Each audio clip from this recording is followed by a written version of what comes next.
Ces crimes dont les médias ne parlent pas.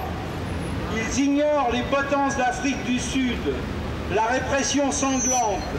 La situation est trop sérieuse, dramatique, pour faire de l'ironie sur leur mutisme coupable. La complaisance du gouvernement de notre pays à l'égard du régime de Pretoria doit cesser. Il doit, au-delà des mots, se manifester par des actes concrets de désengagement. Le camarade Louis Vianney et la camarade Janine Marès, secrétaire du bureau confédéral de la CGT, notre camarade Alexandre Moubaris, représentant de l'ANC.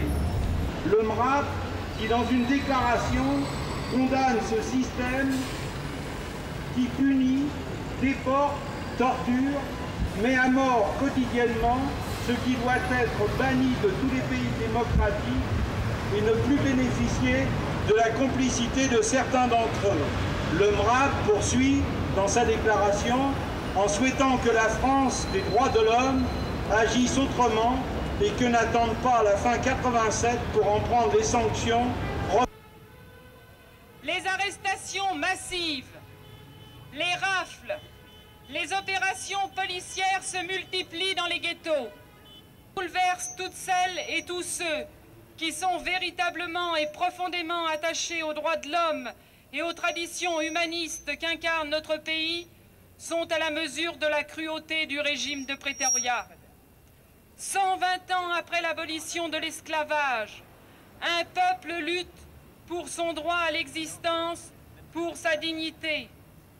Depuis bientôt 40 ans, pour l'abolition de ce système qui, au-delà de l'anachronisme historique qu'il représente, nie, occulte, réprime et traite comme du bétail les 3/4 de la population de ce pays, et qui permet le transfert régulier des bouches jugées inutiles que sont les femmes, les enfants et les vieillards.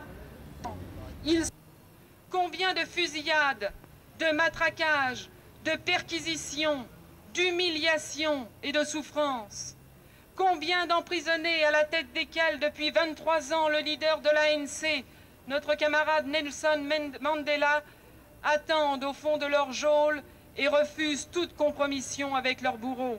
Adorer le blason d'un système politique et social inavouable qui s'oppose à la civilisation et aux données les plus élémentaires des droits de l'homme.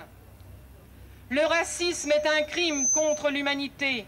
Au supplique de ce peuple meurtri et de Monseigneur Péchinet Eugene Kuhlmann, va-t-il encore longtemps exploiter la mine d'uranium de Rossing en Namibie, en violation complète du décret numéro 1 des Nations Unies?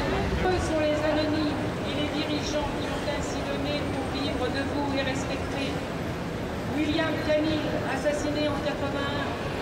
Nel Haggett, syndicaliste blanc, suicidé par la police en 1982. Solomon Magambala,